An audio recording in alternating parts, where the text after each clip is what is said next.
আজকের এই ব্লগটা আমি শুরু করছি আমার শীতের সকালের এক যুদ্ধ নিয়ে। সত্যি বলতে ভোরবেলা আমার কোথাও যেতে একদমই ভালো লাগে না, তার থেকে সারা রাত জার্নি করাটা অনেক সহজ। কারণ সকালে কোথাও বেরোতে হবে এটা ভেবেই আগের রাত থেকে আমার টেনশন শুরু হয়ে যায়। তো এমনিতেই রাতের ঘুমের 12টা বেজে যায়। সেদিনের জার্নিটা ছিল আমার একারই, আর কোথায় যাচ্ছি সেটা ভিডিও শেষেই বুঝে যাবে। পৌঁছে গেলাম এয়ারপোর্ট, আর চেক ইন করে আমি ভিতরে ঢুকে পড়লাম।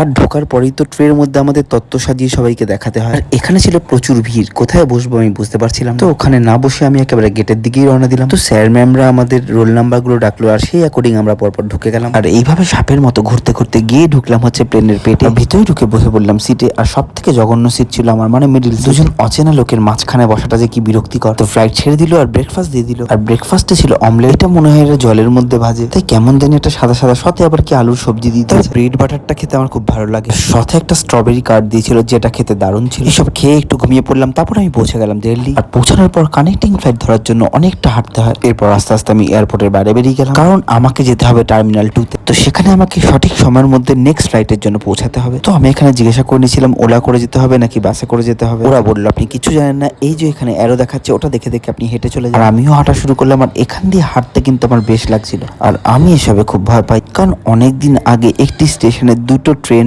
একই সময় একই টাইমে একই নামে দাঁড়িয়েছিল। একটা ছিল আপ, একটা ছিল ডাউন। আর ওই স্টেশন থেকে আমাদের ট্রেনটা চেঞ্জ করার ছিল। এই যে আমি এয়ারপোর্টের তত্ত্ব সাজানো মানে এটাকে বলছিলাম। তো যে ঘটনাটা বলছিলাম ওটাই আবার ফিরে যাই। তো বাকিরা সবাই হাওড়া যাওয়ার ট্রেনটাতে উঠেছিল, আর আমি যেখান থেকে ফিরছিলাম ওইখানেই আবার চলে যাই অন্য ট্রেনটিতে। ট্রেন দুটোর নামও একই ছিল, ওই জন্য আমি কনফিউজ হয়ে গেছি। তারপর মিডিল একটা স্টেশনে নেমে গেছিলাম, আর আমি পরের দিন আবার হাওড়া পৌঁছেছিলাম। তো যাই হোক, আমি পৌঁছে গেলাম আমার ডেস্টিনেশন উদয়পুরে। আর পৌঁছেই রাজারানীকে নমস্কার করে নিলাম। ওদিকে একটা চিতাবাঘ আমার লাগেজের পাহারা দিচ্ছিল, কিন্তু ও শুধু ভয়ই দেখায়, কিচ্ছু পাহারা দিতে পারেনি। এয়ারপোর্ট স্টাফদের ব্যাড হ্যান্ডেলিং এর জন্য আমার এই ব্যাগটা ভেঙেই গেছিল। তো আমি তারপর উঠে পড়লাম গাড়িতে আর চললাম আমার হোটেলের দিকে।